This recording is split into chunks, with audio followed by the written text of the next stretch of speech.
What's up, everyone? Welcome to Power Play with CJ. Today we're going to do our final division preview, the Central Division. Team that has legitimate Stanley Cup contender in St. Louis, a couple other pretty good teams, and then the Columbus Blue Jackets at the tail end. Obviously, a couple new look teams in there that have lost star players, with Columbus losing Nash and Detroit losing Lidstrom. Nashville losing Ryan Suter. So, without further ado, let's do our projected finish for each of them for the division. I get St. Louis winning the division for the second year. I think Hitchcock's a great coach. The biggest question mark for me is, can the Elliott-Halak duo continue its stellar play?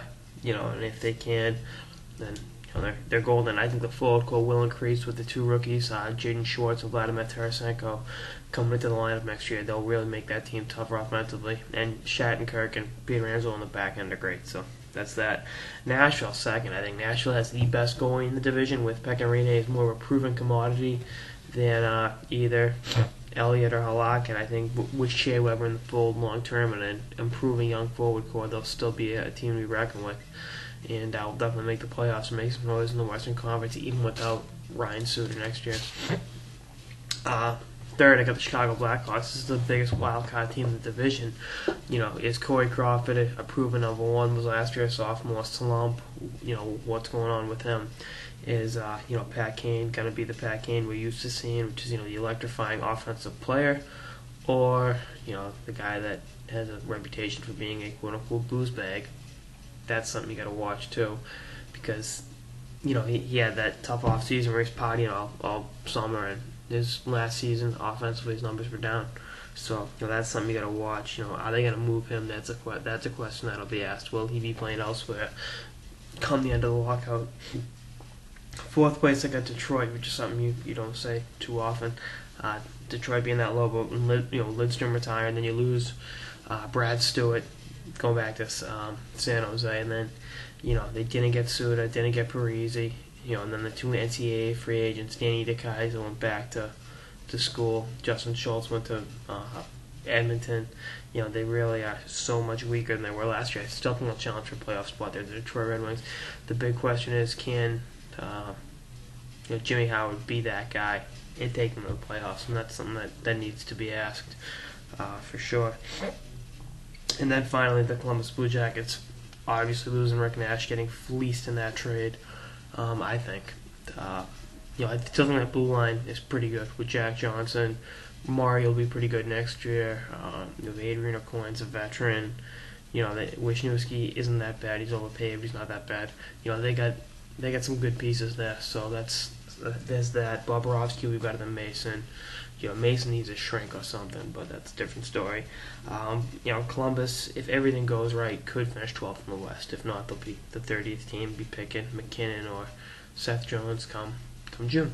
But that's the projected finish. Now I'm going to talk about the X factors for each team that can make or break their season. For Nashville, it's Colin Wilson, the young kid out of BU. Can he be what they thought he's going to do? They took him in the top 10 in 2008. They just signed him to a 3-year extension. The time is for him to produce and start capitalizing on the potential, turn potential into results. That's a big thing. Got to ask yourself.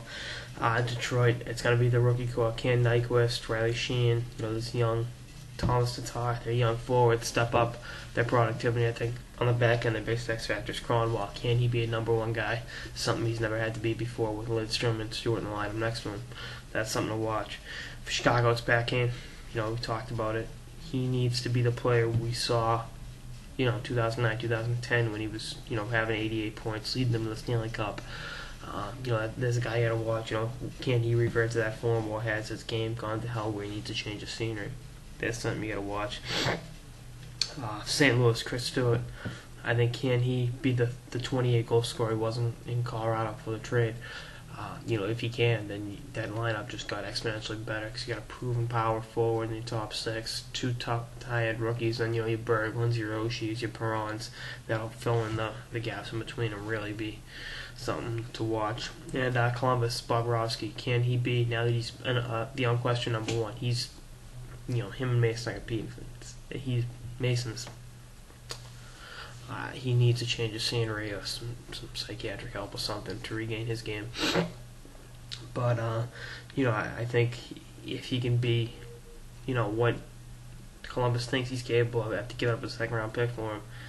This is a team that could not be the worst team in hockey next year. I think that's what they're going to focus on. This isn't a playoff team. They're going to play the game hard, play the game right with their forwards. With Nick Foligno's and guys like that put Dubinsky and Isamov, guys that were support players on good teams, and the star players on a bad team. So many moving parts in Columbus, but realistically, their whole thing is to stay out of the basement or finish in the basement and get Seth Jones or Nathan MacKinnon. But that's all I got in this episode of the Power Play of CJ Central Division Preview, the final of the 6 division preview episodes we got. Stay tuned for more episodes throughout the off season and beyond. Later, guys.